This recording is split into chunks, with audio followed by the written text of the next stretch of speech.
नमस्कार, मैं हूं जीके सिंह। एक बार फिर से आप सबों का बहुत बहुत स्वागत करता हूं प्रेरणा कोचिंग सेंटर के इस एजुकेशनल चैनल पे। बच्चों, आज हम लोग अध्ययन करेंगे आपका जो पहला अध्याय है जीवों में जनन, उसका आज हम लोग ऑब्जेक्टिव डिस्कशन करेंगे। जैसा कि मैंने आपको सुबह बैच में बताया था कि आज हम लोग लाइव आएंगे, और लाइव आने का मुख्य उद्देश्य है कि आपका जो सैटरडे को एग्जाम है, सॉरी संडे को जो एग्जाम है, उसको लेकर हम लोग तैयारी कर रहे हैं। थ्योरी हम लोग क्लास में पढ़ चुके हैं, और आज हम लोग इस वीडियो के माध्यम से आपका जो भी ऑब्जेक्टिव डिस्कशन है इसको हम लोग अध्ययन करें। तो चलिए हम लोग बिना समय व्यतीत करते हुए पहले प्रश्न की ओर बढ़ते हैं। हमारा जो पहला सवाल है ये पूछ रहा है कि मानव युग्मकों में गुणसूत्र की संख्या कितनी। बच्चों, मैं आपको क्लास में भी बताया था कि मानव युग्मक का मतलब होता है कि इसके अंतर्गत आपका स्पर्म और ओवा ये दोनों आता है। अगर हम बात करेंगे कि मानव युग्मक, तो मानव युग्मक का मतलब होता है स्पर्म और ओवा। हम सबको पता है कि स्पर्म का निर्माण जो है ये शुक्राणु जनन कोशिका के माध्यम से होता है, और ओवा का जो निर्माण होता है ये भी हमारा अंडाणु जनन कोशिका के माध्यम से होता है। तो क्वेश्चन यहाँ पर पूछ रहा है कि मानव के युग्मकों में गुणसूत्र की संख्या कितनी होती है। तो देखिए, चूंकि जिस समय मानव के द्वारा स्पर्म की उत्पत्ति होती है तो शुक्राणु जनन कोशिका में अर्धसूत्रण की क्रिया होती है, और उस अर्धसूत्रण की क्रिया के परिणाम स्वरूप जो है स्पर्म बनते हैं। और इसी तरह फीमेल में जो अंडाणु जनन कोशिका होती है उसमें भी सूत्रण अर्धसूत्रण की प्रक्रिया संपन्न होती है, जिससे कि हम लोग का ओवा तैयार होता है। तो आपको याद रखना कि स्पर्म में भी जो है क्रोमोसोम की संख्या 23 होगी, और ओवा में भी क्रोमोसोम की संख्या 23 होगी। अब चूंकि यहाँ पर क्वेश्चन पूछा गया कि मानव युग्मकों में, तो स्पर्म भी मानव का युग्मक है और ओवा भी मानव का युग्मक है। तो याद रखिएगा, जब भी सवाल पूछा जाए कि मानव युग्मकों में, तो मानव युग्मक का मतलब होता है बच्चों स्पर्म या ओवा, स्पर्म या ओवा। तो इसका हमारा जो सही आंसर हो जाएगा ये हो जाएगा 23, यानी 23। अब बहुत सारे बच्चे यहाँ पर 46 मारते हैं, जो कि गलत है। क्योंकि मानव युग्मकों में जो गुणसूत्र की संख्या होती है 23 होती है। अगर हम बात करेंगे कि मानव में क्रोमोसोम की संख्या कितनी होती है, तब उस स्थिति में इसका आंसर हो जाएगा 46। अब चूंकि स्पर्म और ओवा दोनों मिलकर के अगर जायगोट बना ले, तो इस परिस्थिति में यानी जब जायगोट बन जाएगा तो जायगोट में क्रोमोसोम की संख्या हो जाएगी 46। क्योंकि मानव युग्मक जो होता है ना, याद रखिएगा ये एन होता है। मानव युग्मक क्या होता है? एन होता है, अगुणित होता है, और अगुणित में क्रोमोसोम की संख्या आधी रह जाती है। तो अगर मनुष्य में क्रोमोसोम की संख्या अगर 46 है, तो इसके युग्मकों में क्रोमोसोम की संख्या आधी यानी 23 हो जाएगी। तो एक का हमारा जो सही आंसर हो जाएगा वो हो जाएगा ऑप्शन नंबर सी। एक का जो सही आंसर हो जाएगा वो हो जाएगा ऑप्शन नंबर सी। चलिए हम लोग हमारा जो दूसरा सवाल है इस पे हम लोग डिस्कस करते हैं। हमारा जो दूसरा सवाल है इसमें कह रहा है कि द्विगुणित है। यहाँ पर क्या कह रहा है? द्विगुणित है। द्विगुणित को हम लोग सूचित करते हैं 2n से। याद रखिएगा, द्विगुणित को हम लोग सूचित करते हैं 2n से। इसके लिए एक फॉर्मूला आपको बता दें। जैसे देखिए, कुल मिलाकर के एक मेल होता है और दूसरा फीमेल होता है। अगर हम जब भी रिप्रोडक्शन की बात करेंगे, खास करके मनुष्य में, इसमें दो अलग अलग सेक्स ऑर्गन्स वाले जीव की भूमिका होती है, जिसमें एक मेल है और दूसरा फीमेल है, जिसमें एक मेल है और दूसरा फीमेल है। तो मेल का जो भी युग्मक बनेगा, जैसे मान लो यहाँ पर स्पर्म बना या फिर यहाँ पर ओवा बना, तो ध्यान रखिएगा कि जो स्पर्म है वो एन होगा और ओवा भी एन होगा। स्पर्म भी एन होगा, ओवा भी एन होगा। लेकिन जब ये स्पर्म और ओवा आपस में मिल करके जायगोट बना ले, स्पर्म और ओवा आपस में मिलकर जब क्या बना ले? जायगोट बना ले, युग्मनज बना ले, तो इस स्थिति में ये हो जाएगा 2n। इस स्थिति में क्या हो जाएगा? 2n। तो ध्यान रखिएगा कि हमारे मतलब जहां पर पूरा का पूरा क्रोमोसोम होगा उसको बोलेंगे 2n, और जहां पर क्रोमोसोम आधा हो जाएगा उसको बोलेंगे n। जहां पर क्रोमोसोम आधा हो जाएगा उसको हम लोग बोलेंगे n। तो जितना भी आप इसमें, जैसे यहाँ देखिए ऑप्शन को चूज करते हैं, कह रहा कि द्विगुणित है। अंड, अंड को अंग्रेजी में बोलते हैं ओवा। तो ये क्या हो गया? अंड को अंग्रेजी में बोलते ओवा। तो ओवा क्या है? ये फीमेल गेमेट है। ये क्या है? फीमेल गेमेट है। तो फीमेल गेमेट में क्रोमोसोम की संख्या आधी होती है, इसका मतलब ये हो जाएगा एन, ये हमारा क्या हो जाएगा एन। पराग, पराग तो यानी हम पराग लिखा है, इसको आप लिख सकते हैं परागकण। परागकण का मतलब होता है कि ये पौधे का नर युग्मक है, ये पौधे का क्या है, नर युग्मक है। और नर युग्मक है मतलब क्या है कि इसमें भी क्रोमोसोम की संख्या कितनी होगी, आधी होगी, ये भी हो जाएगा एन। अब ना तो अंड आपका 2n हुआ, ना ही आपका पराग 2n हुआ। अब यह ऑप्शन नंबर 3 में कह रहा है अंड और पराग, यानी ए और बी दोनों। जब ये भी नहीं है, ये भी नहीं है, तो ये भी बिल्कुल नहीं होगा। इसका मतलब क्या है कि जो युग्मनज है, युग्मनज का मतलब मैंने यहाँ आपको बताया कि जब स्पर्म और ओभा दोनों आपस में मिलता है ना, इससे बनते हैं जायगोट। इसी जायगोट को हिंदी में हम लोग बोलते हैं युग्मनज। क्या बोलते हैं, युग्मनज। तो ये जो युग्मनज है, ये आपका इसका सही आंसर हो जाएगा। फिर से इसको आप लोग इस तरह समझ सकते हैं कि जिनमें क्रोमोसोम की संख्या आधी होगी वो कहलाएगा एन। एन का मतलब हो गया अगुणित, याद रखिएगा, एन का मतलब अगुणित, यानी जिसमें क्रोमोसोम की संख्या आधी हो। और 2n का मतलब हो गया द्विगुणित, 2n का मतलब हो गया द्विगुणित, यानी जिसमें क्रोमोसोम की संख्या दुगुनी हो जाए, जिसमें क्रोमोसोम की संख्या दुगुनी हो जाए। तो अंड में क्या है, क्रोमोसोम की संख्या आधी होगी, चूंकि ये मेल गेमेट है, तो ये हमारा एन कहलाएगा। पराग का मतलब परागकण, यानी पौधे का ये क्या है, नर युग्मक है, तो इसमें भी क्रोमोसोम की संख्या कितनी रहेगी, आधी रहेगी, ये भी हो गया एन। तो जब अंड और परागकण नहीं होगा तो यहाँ पर ऑप्शन है ए और बी दोनों, ये भी नहीं होगा, तो बचता क्या है, जायगोट, यानी युग्मनज। युग्मनज का मतलब मैंने आपको बताया कि जिसमें स्पर्म और ओभा दोनों आपस में मिल करके बनता है जायगोट, यानी एक एन यहाँ, एक एन यहाँ, दोनों एन मिल करके बन गया 2n। मतलब 2n का मतलब क्या है, द्विगुणित। तो क्वेश्चन क्या पूछ रहा है, द्विगुणित है, तो द्विगुणित क्या हो जाएगा जी, युग्मनज। द्विगुणित इसमें क्या हो जाएगा, युग्मनज हो जाएगा। उम्मीद करते हैं आप समझ गए होंगे। चलिए तीसरा सवाल हम लोग देखते हैं, यहाँ पर देखिए ध्यान से। तीसरा जो क्वेश्चन है, आप लोगों के पास में मटेरियल्स अवेलेबल है, आप मटेरियल्स को लेकर के बैठे। मटेरियल्स में कुछ त्रुटि भी है, गलतियां हैं, उसको हम लोग अभी ऑब्जेक्टिव डिस्कशन के दौरान सही कर देंगे। ऐसा नहीं कि हम क्लास में पूछे आप बोलेंगे सर हम मटेरियल रट के आ गए। तो मटेरियल में कुछ कुछ त्रुटि होती है, ये जो मिस्टेक है ना, ये हमारे ऑफिस स्टाफ की ये करिश्मा होता है, ध्यान इधर उधर रहने के कारण ऑप्शन को इधर उधर कर देता है। तो हम लोग इस डिस्कशन के दौरान उन सभी प्रश्नों को सही भी कर लेंगे। देखिए करक उभयलिंगी प्राणी है। देखिए सबसे पहले हमको ये समझना कि उभयलिंगी होता क्या है। उभयलिंगी का मतलब होता है कि जब एक ही जीव में, याद रखिए पहले पहले जब तक आप उभयलिंगी को नहीं समझेंगे तो इसका आंसर दे ही नहीं पाओगे। तो पहले समझिए उभयलिंगी, उभयलिंगी का मतलब होता है कि जब एक ही जीव में नर और मादा, नर और मादा, यानी लड़की और लड़का, सीधे शब्द में बोले तो लड़की और लड़का दोनों प्रकार के जननांग पाए जाते हो, दोनों प्रकार के जननांग पाए जाते हो, तो इस प्रकार के जीव को हम लोग बोलते हैं उभयलिंगी। जैसे अभी हम लोग मनुष्य हैं, तो हम लड़का है तो हमारे पास में क्या है, मेल सेक्स ऑर्गेन्स है। हमारी जो वाइफ है वो फीमेल है तो उसके पास फीमेल सेक्स ऑर्गेन्स है। मतलब मनुष्य में क्या है कि जो नर जननांग है वो अलग जीवों में होता है और जो मादा जननांग है वो अलग जीवों में होता है। लेकिन हमारे पृथ्वी पर कुछ ऐसे भी जीव मौजूद हैं जिसमें एक ही जीव में नर और मादा दोनों प्रकार के जननांग मौजूद होते हैं, यानी मेल सेक्स ऑर्गेन्स और फीमेल सेक्स ऑर्गेन्स दोनों एक ही प्रकार के जीव में मौजूद होते हैं। इस प्रकार के जीव को हम लोग बोलते हैं उभयलिंगी। तो यहाँ पर कौन सा ऐसा जीव है, अब मुर्गा तो होगा नहीं, आपको पता है कि मुर्गा मुर्गी होता है, अक्सर आप सुने होंगे ना, एक मुर्गा होता है एक मुर्गी होता है। मुर्गा में मतलब मेल सेक्स ऑर्गेन्स होगा, मुर्गी में फीमेल सेक्स ऑर्गेन्स होगा। सांप यानी नाग नागिन भी आप सुने होंगे, इसमें भी अलग अलग है। जब ना तो मुर्गा होगा ना मुर्गी होगा तो ए और बी भी नहीं होगा।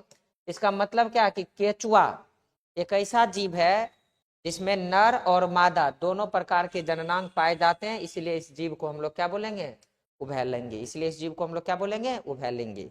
याद रखिएगा कि केचुआ एक ऐसा जीव है जिसमें मेल फीमेल नहीं होता है, एक ही जीव में मेल सेक्स ऑर्गेन्स भी है और फीमेल सेक्स ऑर्गेन्स भी है, एक ही जीव में नर जननांग भी है और मादा जननांग भी है, इसीलिए इसको हम लोग बोलेंगे उभयलिंगी। तो याद रखिएगा 3 का आंसर हो जाएगा आपका डी नंबर। चलिए चौथा नंबर हम लोग देखते हैं। फिर से वही क्वेश्चन है, इससे पहले हम लोग जिसको रिपीट किए थे।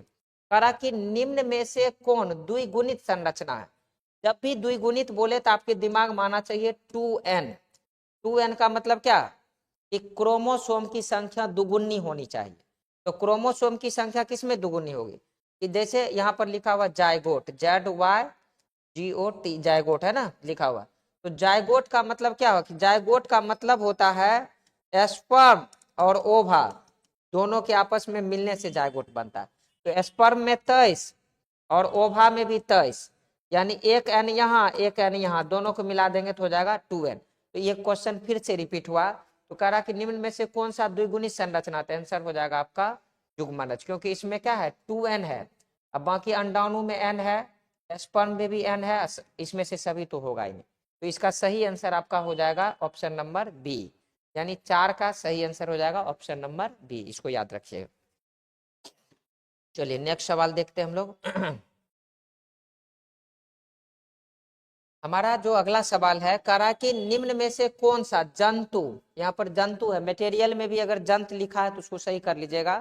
यहाँ पर लिखा निम्न में से कौन सा जंतु कोशिका में नहीं पाया जाता। देखो जब भी नहीं वाला क्वेश्चन है बड़ा खतरनाक हो जाता है, और खासकर जब आप नीट का एग्जाम देने जाओगे ना तो वहां पर आपको क्या होता है उससे ज्यादा नहीं वाला सवाल आता है, और नहीं वाले सवाल में बच्चे थोड़ा सा कंफ्यूज होते हैं। करा जंतु कोशिका में नहीं पाए जाते हैं। अब देखिए 2 प्रकार की कोशिकाएं हैं, एक होता है प्लांट सेल, एक होता है प्लांट सेल, और एक होता है एनिमल सेल। क्या होता है एनिमल सेल। एक हो गया प्लांट सेल और एक हो गया एनिमल सेल। प्लांट सेल का मतलब हो गया पौधे की कोशिका, और एनिमल सेल का मतलब हो गया जंतु की कोशिका। तो ध्यान रखिए कि जो जंतु की कोशिका होगी ना उसमें क्लोरोप्लास्ट नहीं पाया जाता। क्लोरोप्लास्ट का मतलब होता है क्लोरोफिल। जैसे आपको पता होगा बचपन से पढ़ते आ रहे हैं कि पौधे की कोशिका में क्लोरोफिल पाया जाता है, जिसके कारण उसका कलर जो है ना हरा दिखता है। इसको पर्णहरित बोलते हैं, हिंदी में क्या बोलते हैं पर्णहरित बोलते हैं।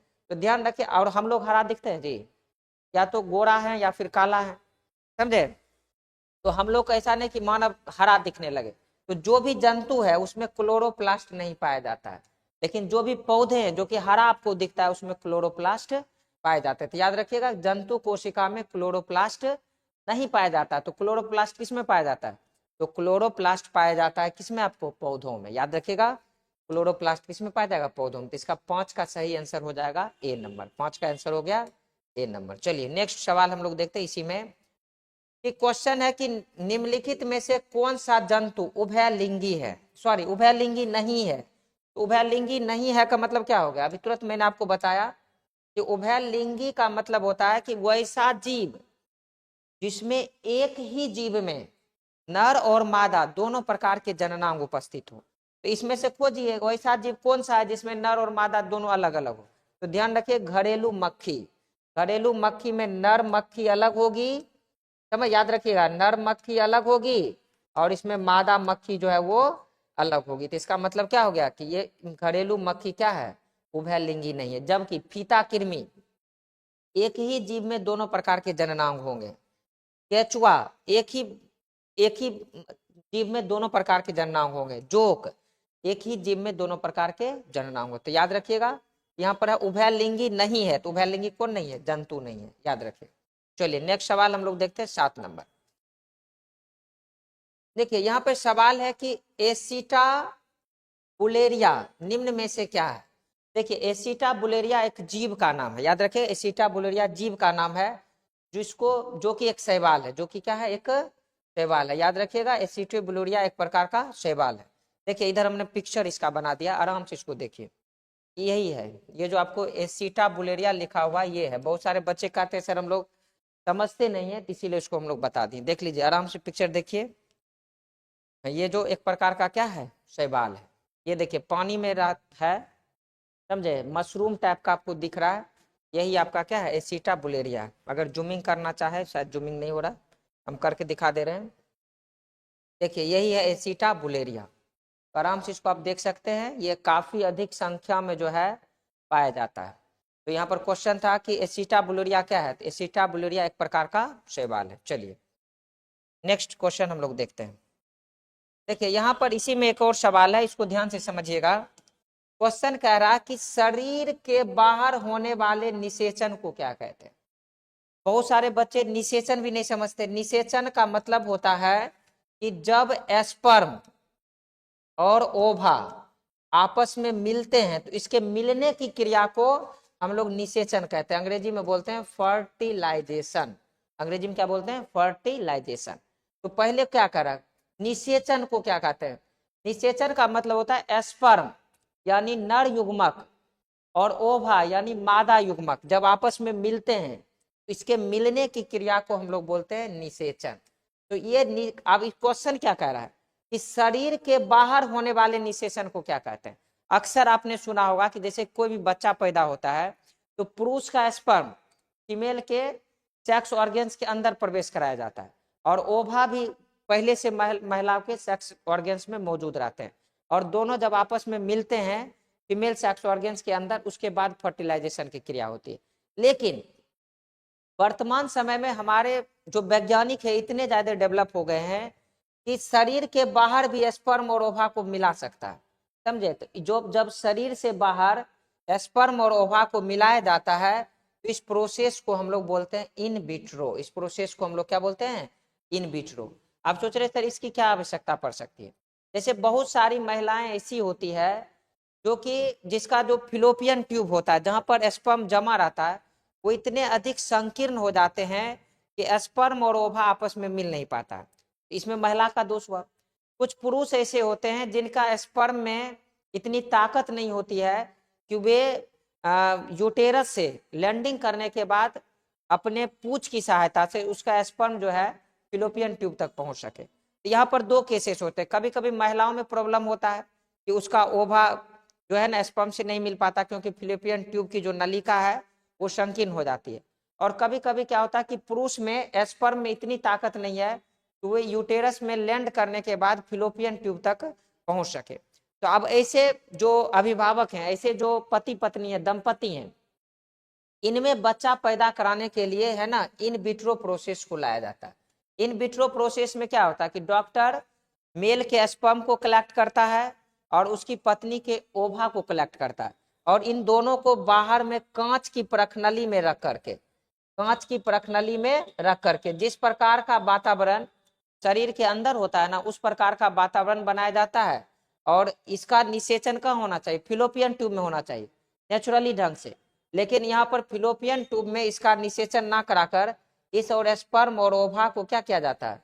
एक कांच की परखनली में स्पर्म और ओवा को मिलाया जाता है और मिला करके यहीं पर जायगोट तैयार कर लिए जाते हैं और इस जायगोट को सीधे जो है ना फीमेल के यूटेरस में फिर से एस्टेब्लिश कर दिया जाता है, स्थापित कर दिया जाता है। इस प्रोसेस को हम लोग बोलते हैं इन विट्रो। याद रखिएगा, इस प्रोसेस को हम बोलते हैं इन विट्रो। बहुत सारे ऐसे दंपति होते हैं जो बच्चे पैदा करने में असक्षम होते हैं तो उस स्थिति में इसका उपयोग किया जाता है। इन विट्रो प्रोसेस का हम लोग उपयोग करते हैं। यहाँ पर क्वेश्चन क्या है कि शरीर के बाहर होने वाले निषेचन को क्या कहते हैं? इसका सही आंसर हो जाएगा इन विट्रो। शरीर के बाहर होने वाले निषेचन को हम लोग बोलते हैं इन विट्रो। याद रखिए। चलिए नेक्स्ट हम लोग 9 नंबर सवाल देखते हैं।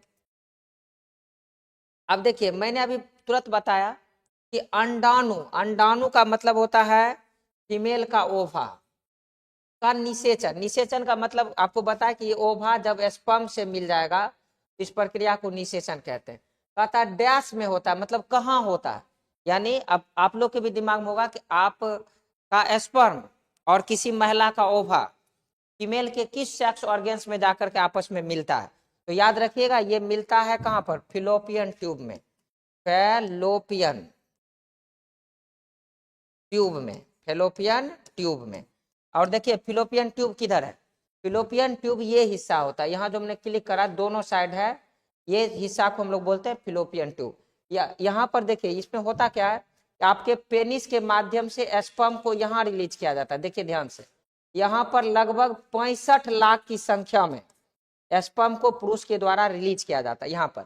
अब जब यहाँ पर स्पर्म रिलीज होता है ना, ये स्पर्म चारों तरफ दौड़ लगाना शुरू कर देता है क्योंकि इसमें माइटोकॉन्ड्रिया की मदद से गति होती है, चारों तरफ जो है दौड़ लगाना शुरू कर देता है। यहाँ फिलोपियन ट्यूब में पहले से ओवा मौजूद रहता है। अब इस 65 लाख स्पर्म में ध्यान रखिए, एक बार जब मैथुन की क्रिया होती है, कॉपुलेशन की क्रिया होती है, इसमें 65 लाख स्पर्म जो है ना यूटेरस में रिलीज किया जाता है। इस 65 लाख स्पर्म में रेस लगता है कि कौन सा स्पर्म सबसे पहले ओवा के पास पहुंचेगा।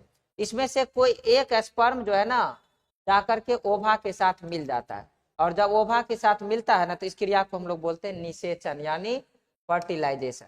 और ये जो प्रक्रिया है ना ये फिलोपियन ट्यूब में होता है। इसमें से ना तो योनि होगा, ना अंडाशय होगा, ना गर्भाशय होगा, ना ग्रीवानाल होगा। इसका सही आंसर हो जाएगा फिलोपियन ट्यूब।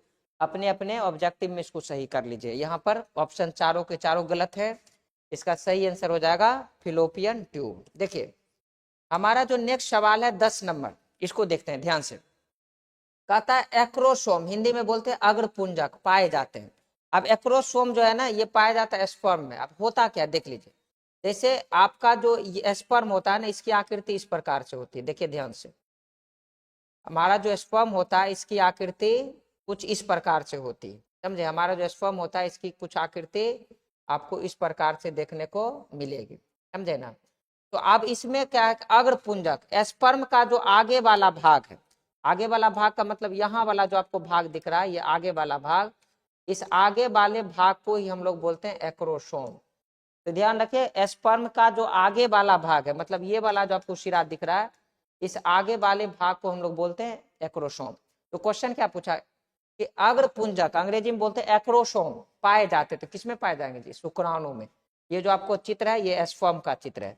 और एक बार जो है ना मैथुन क्रिया के दौरान इस प्रकार से 65 लाख स्पर्म जो है ना इस फिलोपियन ट्यूब में की तरफ जो है ना बढ़ना शुरू कर देता है। तो ये क्वेश्चन समझ गए होंगे कि अग्रपुंजक कहाँ पाया जाता है। तो याद रखिएगा शुक्राणु का ये पार्ट है। कौन सा पार्ट है, तो शुक्राणु का सबसे आगे वाला भाग है। ये शुक्राणु का सबसे क्या है, आगे वाला भाग है। चलिए अगला सवाल हमारा कहता है कि निम्न में से बीजांड का कौन सा भाग नहीं है। फिर से ध्यान दीजिए, जब भी नहीं बोले तो समझ जाइए कि थोड़ा सा इसमें दिमाग को हम लोग को कंसस रखना। एग्जाम में भी जब भी नहीं पूछ ले तो देखिए यहाँ आपको बोर्ड पे दिख रहा होगा, ये जो आपको पिक्चर है ये आपका बीजांड का पिक्चर। तो बीजांड में क्या है, इंटुगुमेंट, ये भी आपका जो है इसी बीजांड का एक पार्ट है। दूसरा चलाजा, यानी ये जो ऊपर वाला यहाँ वाला भाग देख रहे हैं ये आपका चलाजा है, यानी इंटुगुमेंट भी बीजांड का भाग है, चलाजा भी बीजांड का भाग है। न्यू सेल्स, ये भी आपको यहाँ पर सेल्स दिखेंगे, ये भी क्या है बीजांड का पार्ट है। यहाँ पर ऑप्शन नंबर डी दिख रहा है जिसमें लिखा है इंडोथीसियम। तो ध्यान रखिए इंडोथीसियम बीजांड का भाग है ही नहीं, क्योंकि ये जो बीजांड है ना ये मादा युग्मक है। याद रखिए ये मादा जननांग है। ये जो बीजांड है ये क्या है, मादा जननांग है। और ये इंटुगुमेंट इसी का पार्ट है, चलाजा भी इसी का पार्ट है, न्यू सेल्स भी इसी का पार्ट है। लेकिन आपको यहाँ पर जो इंडोथीसियम लिखा हुआ है ना ये मादा जननांग है ही नहीं, ये एक प्रकार का नर जननांग है। याद रखिए ये क्या है, नर जननांग है। ये परागकोश का भाग है। ये किसका भाग है, परागकोश का भाग। आगे जब आप पढ़ेंगे थ्योरी में तो आपको बताएंगे कि पौधों में जैसे हम लोग में जो मेल सेक्स ऑर्गन्स और फीमेल सेक्स ऑर्गन्स अलग अलग होता है, इसी तरह से पौधों में भी मेल सेक्स ऑर्गन्स अलग होते हैं और फीमेल सेक्स ऑर्गन्स अलग होते हैं। पौधा का जो मेल सेक्स ऑर्गन्स होता है उसको हम लोग बोलते हैं परागकोश, और जो फीमेल सेक्स ऑर्गन्स होता है उसको हम लोग बोलते हैं स्त्री केसर। ये उसको बोलेंगे पुंकेश्वर और इसको बोलेंगे स्त्री केसर। उसके भाग को बोलेंगे परागकोश, और इसका जो भाग है इसका कई भाग होता है। ऊपर वाले भाग को वर्तिकाग्र, बीच वाले भाग को वर्तिका नली और नीचे वाले भाग को अंडाशय, और उसी अंडाशय के मध्य में पाए जाने वाले संरचना को बोलते हैं बीजांड। तो ये आपका बीजांड है। बीजांड का मतलब मादा जननांग, और इस मादा जननांग में इंटुगुमेंट, चलाजा, न्यू सेल्स ये तीनों के तीनों पाए जाते हैं। लेकिन यहाँ पर जो इंडोथीसियम है ये नर जननांग है, ये हमारा परागकोश में पाया जाता है। इसीलिए इसका सही आंसर हो जाएगा आपका 3 नंबर, क्योंकि क्वेश्चन क्या कह रहा है कि बीजांड का भाग नहीं है। तो बीजांड का ये तीनों के तीनों भाग है, और ये तीनों के तीनों आपको क्या है, मादा युग्मक है, सॉरी मादा जननांग के भाग है। और यहाँ जो आपको ये दिख रहा है ये आपका क्या है, नर जननांग का भाग है। ये क्या है, नर जननांग का भाग है। तो सीधा सीधी आंसर हो जाएगा कि बीजांड का भाग कौन नहीं है, तो इंडोथीसियम। तो इसको अच्छी तरह से याद रखिएगा। हो सके तो आप अपने मटेरियल में भी थोड़ा थोड़ा हिंट कर लें, ताकि बाद में भी जब भी इसको याद करें वहां पर आपको दिक्कत का सामना करना नहीं पड़े। चलिए हमारा जो नेक्स्ट सवाल है इसको ध्यान से समझते हैं। क्वेश्चन कह रहा है कि कच्चे नारियल का दूध या पानी है। ये देखिए, कच्चे नारियल का दूध या पानी, पानी का मतलब होता है द्रव, याद रखिए पानी का मतलब द्रव। तो यहाँ पर खोज लीजिए, यहाँ दो एगो द्रव है, ये खत्म ये खत्म, तो यहाँ पर या तो द्रवित भ्रूणपोष होगा या फिर द्रवित मादा गैमेटोफाइट होगा। इसका सही आंसर आपका होगा द्रवित भ्रूणपोष। इसका सही आंसर हो जाएगा द्रवित भ्रूणपोष। याद रखिएगा, कच्चे नारियल का दूध या पानी को हम लोग बोलते हैं द्रवित भ्रूणपोष। क्या बोलते हैं? द्रवित भ्रूणपोष। नेक्स्ट सवाल देखिए, कहता उंगली काई यानी उंगली के समान, उंगली के समान लार्वा। लार्वा का मतलब होता है कि छोटा छोटा अंडा नुमा संरचना, जिसके फूटने से नए जीव की उत्पत्ति होती है। तो उंगली काई लार्वा जो होता है ना, ये मछली का होता है, याद रखिएगा। उंगली काई जो लार्वा होता है ये किसका होता है? मछली का होता है, याद रखिएगा। चलिए नेक्स्ट सवाल हम लोग देखते हैं। कह रहा कि जिन परिपक्व, ये परिपक्व लिखा हुआ आपके मटेरियल में सही होगा, यहाँ गलत है। बीजों में भ्रूणपोष रहता है, जिन परिपक्व बीजों में भ्रूणपोष रहता है उसे हम लोग बोलते हैं इंडोस्पर्मिक, उसे हम लोग बोलते हैं इंडोस्पर्मिक। एक मिनट पानी ले लेते हैं।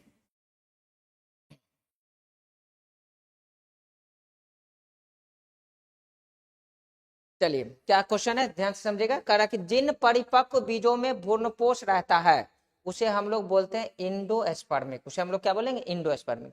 इसको भी थोड़ा सा समझ लीजिए, क्योंकि हमारे आसपास में जितने भी पौधे हैं ना, वो दो तरह के होते हैं।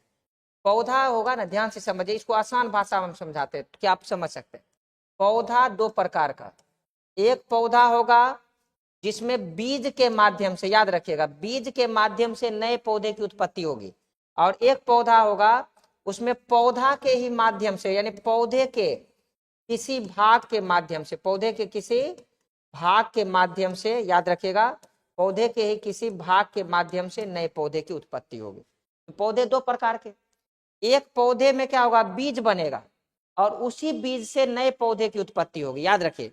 और दूसरे टाइप का पौधा वो होता है जिसमें पौधे के ही किसी भाग, जैसे जड़, तना, पत्तियां, पत्र प्रकलिका, इनके माध्यम से नए पौधों की उत्पत्ति होती है। तो इस आधार पर पौधे का कितना भाग? दो भाग। तो जिन पौधों में बीज के माध्यम से नया पौधा उत्पन्न होता है, इसमें सेक्सुअल रिप्रोडक्शन होगा, याद रखिएगा, सेक्सुअल रिप्रोडक्शन, यानी हिंदी में बोले तो इसमें लैंगिक प्रजनन की प्रक्रिया संपन्न होगी।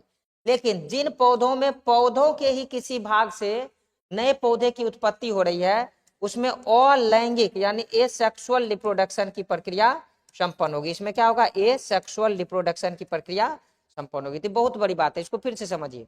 पौधों में दो प्रकार से प्रजनन होता है, एक सेक्सुअल रिप्रोडक्शन भी और एक एसेक्सुअल रिप्रोडक्शन भी। जिन पौधों में बीज के माध्यम से नए पौधे की उत्पत्ति होता है उसको हम लोग बोलेंगे सेक्सुअल रिप्रोडक्शन, उसे हम लोग बोलेंगे सेक्सुअल रिप्रोडक्शन। और जिन पौधों में पौधों के ही किसी भाग से, जैसे जड़ हो गया, तना हो गया, पत्तियां हो गया, इन सभी से अगर नए पौधे की उत्पत्ति हो रही है तो उसको हम लोग बोलेंगे एसेक्सुअल रिप्रोडक्शन। तो जो बीज वाला पौधा होगा उसको हम लोग बोलते हैं इंडोस्पर्मिक, यानी आवृत बीजी। और जिसमें पौधे के किसी भाग से होता है उसको बोलते हैं अनावृत बीजी। तो यहाँ पर क्वेश्चन क्या था कि बीज में भ्रूणपोष रहता है, यानी बीज का जो ही चर्चा आया तो समझ जाओ इसको बोलेंगे इंडोस्पर्मिक। बीज वाला जो पौधा होगा उसको क्या बोलेंगे? इंडोस्पर्मिक। और जो बिना बीज वाला होगा उसे हम लोग अनावृत बीजी बोलेंगे, उसे हम लोग क्या बोलेंगे? अनावृत बीजी। तो याद रखिएगा, जिन पौधों में बीज हो उसे हम लोग इंडोस्पर्मिक, याद रखिए, जिन पौधों में बीज हो उसे इंडोस्पर्मिक। चलिए नेक्स्ट सवाल हम लोग देखते हैं। यहाँ पर एक वैज्ञानिक का नाम पूछा करा कि द्विनिषेचन प्रक्रिया की खोज किसने की? द्विनिषेचन का मतलब होता है कि जब भ्रूणकोश के अंदर दो बार निषेचन की क्रिया संपन्न, जैसे कि भ्रूणकोश के अंदर ना दो दो मादा युग्मक मौजूद होते हैं और इधर से जो परागकण जाता है ये भी दो दो नर युग्मक के रूप में अंदर जाता है। तो जो भी आवृत बीजी पौधे होते हैं ना उसके अंदर दो बार निषेचन की प्रक्रिया संपन्न होती है। एक बार प्राथमिक नर युग्मक मिलते हैं अंड कोशिका के साथ, एक बार जो है ना द्वितीयक नर युग्मक मिलते हैं किसके साथ? द्वितीयक केंद्रक के साथ। तो ध्यान रखिएगा कि जैसे यहाँ पर आपको भ्रूणकोश है तो भ्रूणकोश में दो दो बार, एक बार यहाँ पर निषेचन की क्रिया होगी और एक बार यहाँ पर निषेचन की क्रिया होगी। यानी एक बार आपको ध्यान रखिएगा कि अंड कोशिका और प्राथमिक नर युग्मक आपस में मिलेंगे और एक बार आपको द्वितीयक कोशिका और द्वितीयक नर युग्मक आपस में मिलेंगे। तो ध्यान रखिएगा, जो भी आवृत बीजी पौधा होगा उसमें 2 बार निषेचन की क्रिया संपन्न होती है। तो जब 2 बार निषेचन की प्रक्रिया संपन्न होगी इसको बोलते हैं द्विनिषेचन। तो इस द्विनिषेचन का कोई ना कोई सबसे पहले खोज किया होगा। इस द्विनिषेचन का खोज करने वाला वैज्ञानिक है नवास्चिन। इसका नाम क्या है? नवास्चिन। यहाँ स्पेलिंग गलत है, आपके मटेरियल में बिल्कुल सही होगा, वहां से आपको इसको सही कर लीजिएगा। यानी आप याद रखिएगा, द्विनिषेचन का खोज करने वाले वैज्ञानिक फ्रांसीसी वैज्ञानिक थे जिसका नाम है नवास्चिन। जिसका नाम क्या है जी? नवास्चिन। चलिए नेक्स्ट सवाल देखते हैं। कहता है शुक्राणु के अग्र पुंजक का निर्माण किससे होता है? अभी तुरंत बताए ना, इस प्रकार से आपका शुक्राणु होता है, ध्यान से समझिए। और इस तरह से इसमें पूछ रहता है और यहाँ पर थोड़ा शॉर्ट हो जाता है। अग्रभाग यानी ये वाला भाग है, ये भाग हमारा बना होता है गोल्गी बॉडी का। यानी ये जो भाग बना है ना, स्पर्म का जो अगला भाग बना होता है वो किसका बना होता है? गोल्गी बॉडी का बना होता है। याद रखिएगा, मानव के स्पर्म का जो अगला भाग है वो किसका बना होता है? गोल्गी बॉडी का बना होता है। समझे? अगला भाग जो है इसको किसका बना होता है? गोल्गी बॉडी का बना होता है, इसको याद रखना है। चलिए नेक्स्ट सवाल है, कह रहा है कि अलैंगिक जनन द्वारा यानी ये सेक्सुअल रिप्रोडक्शन द्वारा हजारों पौधों का उत्तक संवर्धन, हजारों पौधों का उत्तक संवर्धन मतलब एक पौधा से हजारों पौधा बनाने की जो प्रक्रिया है ये किस विधि से बनाया जाता है? ये किस विधि से बनाया जाता है? तो ये हमारा माइक्रो प्रोपगेशन, ये एक बायोटेक्नोलॉजी की तकनीक है जिसको हिंदी में बोलते हैं सूक्ष्म प्रजनन, माइक्रो प्रोपगेशन। यानी बायोटेक्नोलॉजी की मदद से वैज्ञानिकों के द्वारा, जो भी हमारे जीव वैज्ञानिक है उनके द्वारा क्या होता है? अलैंगिक प्रजनन द्वारा एक पौधों से हजारों पौधों की उत्पत्ति कराई जाती है। इस विधि को हम लोग माइक्रो प्रोपगेशन, हिंदी में बोले तो सूक्ष्म प्रजनन कहते हैं। 18 का सही आंसर हो जाएगा आपका ए नंबर। चलिए नेक्स्ट हम लोग देखते हैं। सवाल है कि कवक एवं उच्च कुल के पौधों की जड़ों में, कवक एवं उच्च कुल के पौधों की जड़ों में सहजीवी संबंध को कहा जाता है। सहजीवी, सहजीवी का मतलब होता है कि साथ साथ जीवन व्यतीत करने वाला जो जीव होता है उसको सहजीवी कहते हैं। तो ध्यान रखिए, कवक के जड़ और उच्च कुल के पौधों की जड़ में जो सहजीवी होता है उसको हम लोग बोलते हैं माइकोराइजा। उसको हम लोग क्या बोलते हैं? माइकोराइजा। याद रखिए, इसको हम लोग बोलेंगे माइकोराइजा। यानी 19 का जो है आंसर हो जाएगा आपका सी नंबर। कवक एवं उच्च कुल के पौधों की जड़ों के बीच बनाने वाले जो सहजीवी संबंध होते हैं, यानी कवक और उच्च कुल के पौधों दोनों के बीच में जो संबंध स्थापित करता है। जैसे मान लो कि क्या हो गया, एक कवक हो गया, दूसरा हो गया उच्च कुल के पौधे की जड़। इन दोनों के बीच जो संबंध स्थापित करने वाला जीव होता है, इस जीव का नाम है आपको माइकोराइजा। इस जीव का नाम क्या है जी? माइकोराइजा। इसके कारण आपको पता है फसल पैदावार में काफी तेजी से वृद्धि होती है। समझे? इसको हम लोग बोलते हैं माइकोराइजा। अब यहाँ पर 20वां नंबर सवाल है कि द्विविखंडन, द्विखंडन का मतलब, द्वि का मतलब होता है दो, याद रखिएगा, द्वि का मतलब दो और खंडन का मतलब होता है बटना। द्वि का मतलब दो और खंडन का मतलब होता है बटना। यानी जब कोई जीव 2 भागों में बट जाए तो इस प्रक्रिया को द्विविखंडन कहते हैं। तो ऐसा तो लैंगिक प्रजनन में, सॉरी, अलैंगिक प्रजनन वाले ही जीव में होगा। तो इसमें से 4 ऑप्शन है, अमीबा, जलकुंभी, पैरामीशियम और अमीबा और पैरामीशियम। इसमें कौन कौन सा द्विविखंडन का उदाहरण? तो ऑप्शन सी भी सही है और डी भी सही है, लेकिन चूंकि ऑप्शन सी भी सही है और डी भी सही है तो इन दोनों में कौन ज्यादा सही है? तो ऑप्शन नंबर डी जो है इसमें सबसे ज्यादा सही है, क्योंकि इसमें अमीबा और पैरामीशियम दोनों दिया गया है।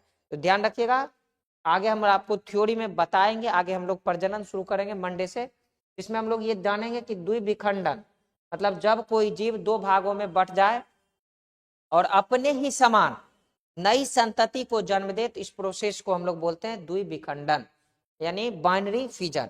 तो इसके लिए जो जीव होते हैं वो होते हैं अमीबा और पैरामीशियम। तो यानी 20 का सही आंसर हो जाएगा आपका डी नंबर। चलिए हमारा नेक्स्ट सवाल है कि निषेचन के दौरान एक शुक्राणु, निषेचन के दौरान एक शुक्राणु अंडाणु के किस भाग के संपर्क में आता है? ध्यान समझिए, देखिए अंडाणु का जो आकार होता है इस तरह से गोल होता है, मादा का जो अंडाणु है जिसको ओवा बोलते हैं, इसका आकार गोल होता है और स्पर्म का आकार आपको कुछ इस तरह से दिखता है। ध्यान से समझिएगा, इस तरह से आपका स्पर्म है। कई बार मैंने आपको ये बता दिया। अब इसमें हमारा जो ओवा होता है इसकी ये दो प्रकार के दीवार से बना होता है। जैसे आप क्लासरूम के अंदर प्रवेश करते हैं तो वो लोहा वाला सेटर है, फिर एक शीशा का ग्लास लगा रहता है ताकि आपके क्लासरूम में जो है ना शांति बना रहे या एसी चल सके। इसी तरह से जो हमारा ओवा होता है ये दो दीवार से मिलकर बना होता है। कितने दीवार से? दो दीवार से। इसमें से कौन कौन दीवार होता है? एक होता है जूना प्लोसीडा, एक हमारा होता है जूना प्लोसीडा और दूसरा होता है कोरोना रेडिएटा। ध्यान से समझिए, ये जो ओवा है इसका जो बाहरी दीवार है इसको हम लोग बोलते हैं जूना प्लोसीडा। इसको क्या बोलेंगे? जूना प्लूसीडा, प्लूसीडा। यहाँ स्पेलिंग सही है, वहां गलत लिखा है। इसके मध्य वाला जो परत होता है इसको बोलते हैं corona, corona radiata, corona radiata. यहाँ भी स्पेलिंग गलत लिखा हुआ है, यहाँ पर हम सही लिख रहे हैं। ध्यान रखिए कि जो महिलाओं का जो ओवा होता है ना ये दो दीवार से घिरा रहता है। बाहर वाला जो दीवार है इसको बोलते हैं जूना प्लोसीडा और उसके अंदर में जो दीवार होता है उसको बोलते हैं कोरोना रेडिएटा। ये कोरोना वायरस वाला नहीं है, ये अब वायरस तो 2020 में आया ना कोरोना वायरस। इससे पहले जब से मानव है ना तो मानव के जो फीमेल है उसके प्रत्येक महीना उससे ओवा के उत्सर्जन होता है और उस ओवा का जो भीतरी दीवार होता है उसको हम लोग बोलते हैं कोरोना रेडिएटा। तो अब याद रखिएगा, ये नहीं कि इसे महिला से कोरोना हो गया, ये सब भ्रम में नहीं रहना। ये कोरोना रेडिएटा अलग चीज है।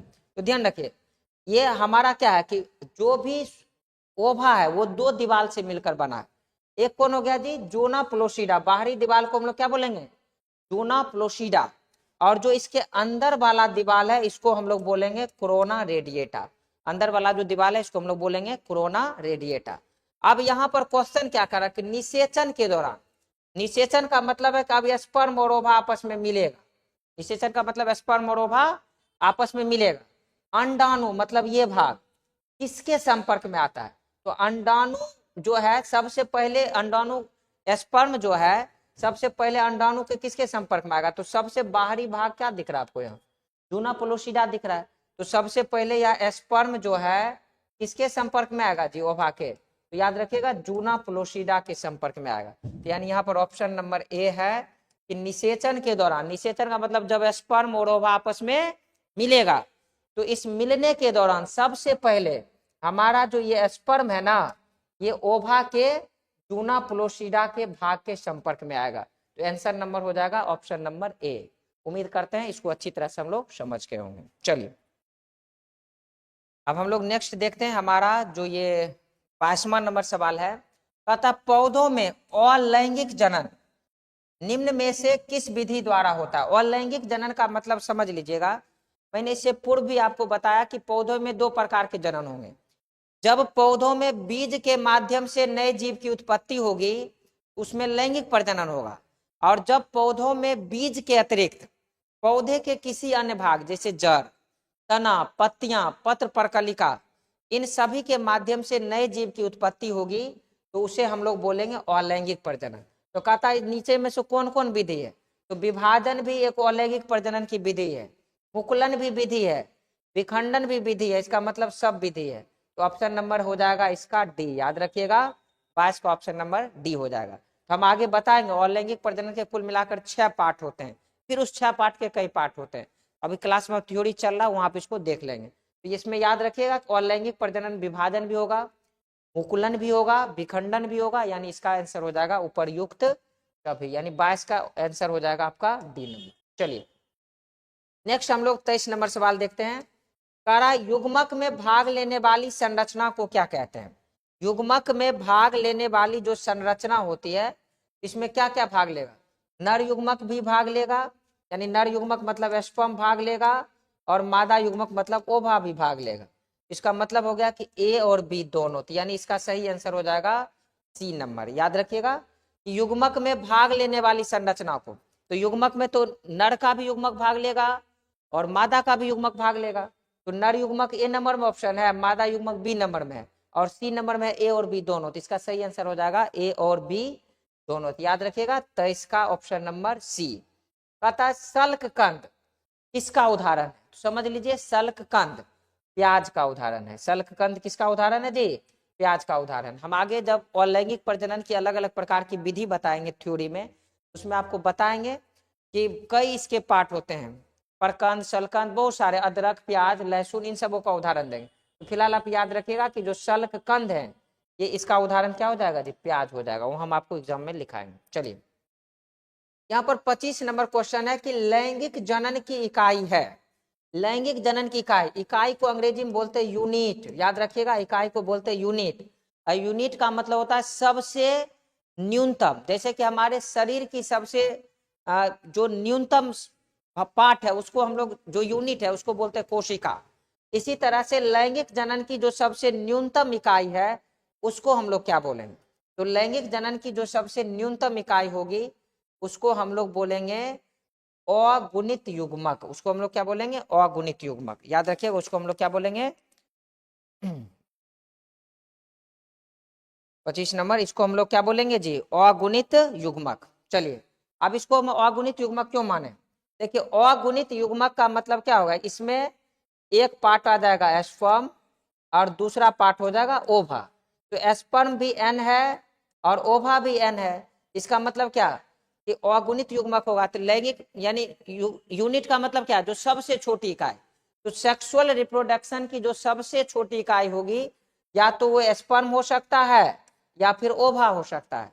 तो स्पर्म भी एन है, अगुणित है, और ओवा भी क्या है? अगुणित है। तो इसका आंसर हो जाएगा ऑप्शन नंबर सी। तो ऑप्शन और फिर है, आप मेटेरियल में मिला लीजिएगा। इसका बस आंसर याद रखिएगा 25 का जो सही आंसर होगा वो आपका क्या होगा? अगुणित युग्मक। चलिए 26 नंबर सवाल है कि जंतु जो शिशुओं को जन्म देते हैं।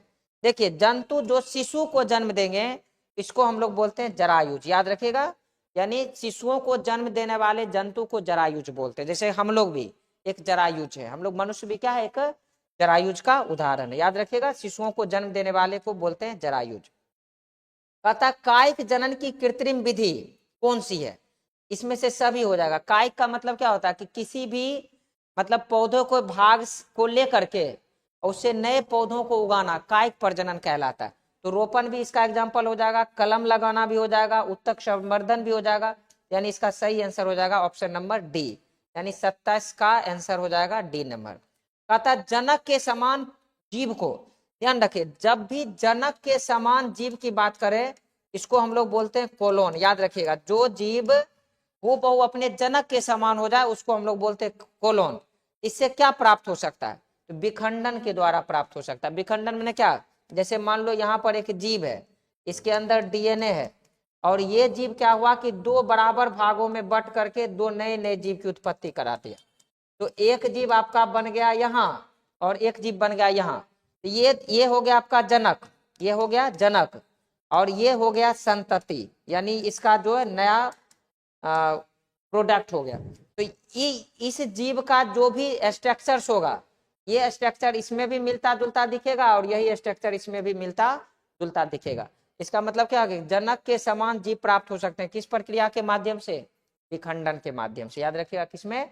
विखंडन के माध्यम से। चलिए 29 नंबर आपका सवाल है, इसको ध्यान से समझेंगे कि इनमें से नर युग्मक के संयोजन कर भ्रूणपोष बनाता है।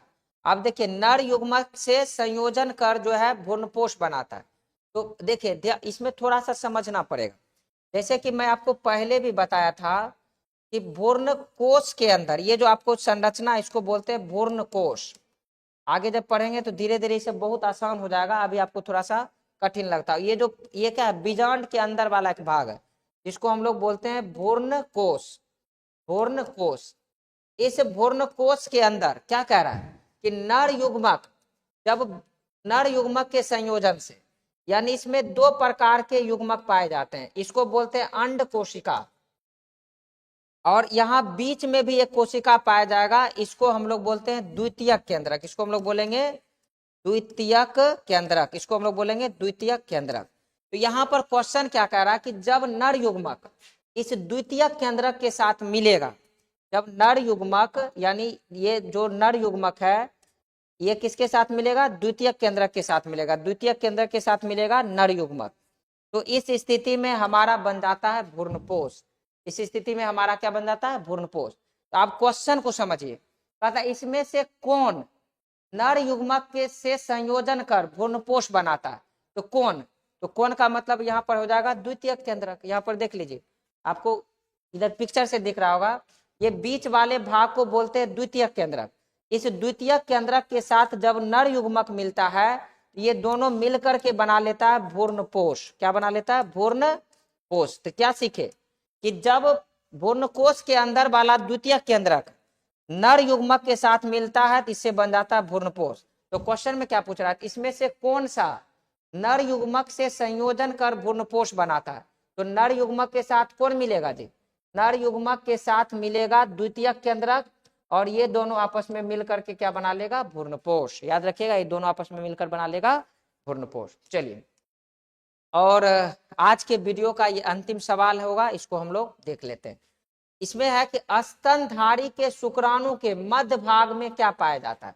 जैसे यहाँ पर आपका ये शुक्राणु बना दिए, इस शुक्राणु का जो मान लीजिए यहाँ वाला मध्य भाग हुआ, इस मध्य भाग में पाया जाता है माइटोकॉन्ड्रिया। और यही माइटोकॉन्ड्रिया जो है ना स्पर्म को ऊर्जा देता है। आप सबको पता है कि जब एक पेनिस से स्पर्म निकलता है तो वो फीमेल के यूटेरस में लैंड करता है, और वह यूटेरस से क्या करता है? अपनी पूंछ की सहायता से उछल उछल करके फिलोपियन ट्यूब, जहां पर ओवा पहले से मौजूद होती है, वहां पहुंचने का प्रयास करता है। तो आपके स्पर्म में गति प्रदान करने का काम, एनर्जी प्रदान करने का काम कौन करता है? माइटोकॉन्ड्रिया करता है। और ये माइटोकॉन्ड्रिया स्पर्म के कहाँ पाया जाता है जी? मध्य भाग में। याद रखिएगा, माइटोकॉन्ड्रिया स्पर्म के कहाँ पाया जाता है? मध्य भाग में पाया जाता है। इस तरह से हमारा आज का जो डिस्कशन है यहीं पर समाप्त होता है।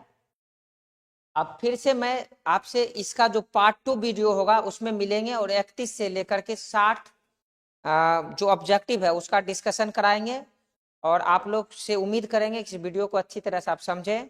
और अगर इसमें भी कोई डाउट है तो आप ऑफलाइन क्लास के दौरान हमसे पूछ सकते हैं। और तब तक के लिए सभी को गुड नाइट, अपना विशेष ख्याल रखिए। हम आपसे मिलते हैं नेक्स्ट वीडियो में।